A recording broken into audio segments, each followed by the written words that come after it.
Hi friends, நம்ம channel பார்த்துட்ருக்கிறவங்களுக்கு என்னோட அன்பான வணக்கம். நம்ம இன்றைக்கி மசாலா ஃப்ரெஷ்ஷாக அரைச்சி உருளைக்கிழங்கு ஃப்ரை எப்படி பண்ணுறது தாங்க பார்க்க போகிறோம். வாங்க பார்க்கலாம். இதுக்கு கடாயை அடுப்பில் வச்சுட்டு 1 டேபிள் ஸ்பூன் புழுங்கல் அரிசி, 2 டேபிள் ஸ்பூன் தனியா சேர்த்துருக்குறேங்கண்ணா.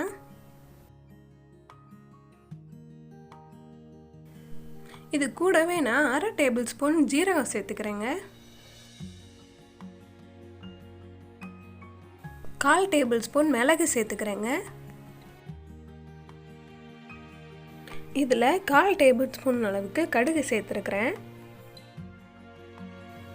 இது கூடவே 3 வரமிளகாயை கிள்ளி சேர்த்துக்கிறேங்க. இதில் இப்போது வாசனைக்காக 2 கிராம்பு, கொஞ்சம் பட்டை சேர்த்துக்கிறேங்க. இதை வாசனை வர்ற வரைக்கும் நல்லா வறுத்து மிக்ஸி ஜாரில் போட்டு அரைச்சி எடுத்துக்கலாங்க. இந்த ஃப்ரை பண்ணுறதுக்கு அரிசி முக்கியங்க. நம்ம அரிசி சேர்க்குறதுனால கிறிஸ்பியாக நல்லா மொறுன்னு கிடைக்கும். இது அரிசியை ஸ்கிப் பண்ணிடாதீங்க.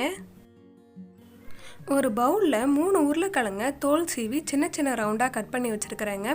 ரொம்ப மெல்லிசாக கட் பண்ணிடாதீங்க, கொஞ்சம் பரவாயில்லாமல் கட் பண்ணிக்கோங்க. இது கூடவே நான் ஃப்ரெஷ்ஷாக வறுத்து அரைச்சி வச்ச மசாலாவே சேர்த்துக்கிறேன். இந்த உருளைக்கிழங்கு தேவையான உப்பை நான் சேர்த்துக்கிறேங்க. இப்போது இதில் தண்ணி ஊற்றி மிக்ஸ் பண்ண வேண்டாங்க. இதுக்கு தேவையான அளவு எண்ணெய் ஊற்றி மிக்ஸ் பண்ணிக்கோங்க.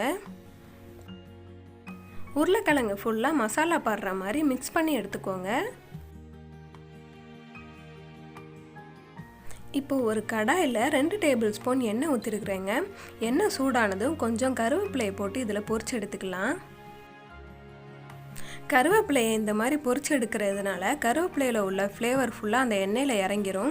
அதனால் டேஸ்ட் இன்னும் கொஞ்சம் அதிகமாகும். அதுக்காக தான். கருவேப்பிலை பொரிஞ்சதும் இதை வேறு பவுலில் மாற்றி எடுத்து வச்சுக்கலாங்க. இப்போது அதே கடாயில் நம்ம மசாலா கூட உருளைக்கிழங்க மிக்ஸ் பண்ணி வச்சுருந்தோம்ல, அதையும் ஒன்று ஒன்றா இதில் சேர்த்துக்கிறேங்க.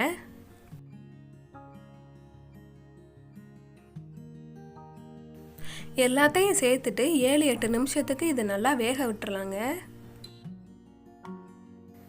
இது ஒரு சைடு நல்லா வெந்துருச்சு. இதை இன்னொரு சைடு திருப்பி போட்டு வேக வச்சு எடுத்துக்கலாங்க.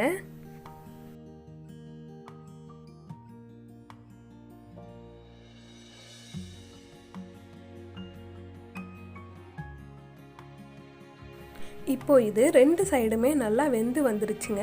இது வேகிறதுக்கு கரெக்டாக 7 நிமிஷம் ஆச்சு. இது பாருங்கள் எவ்வளோ நல்லா வந்திருக்குதுன்னு.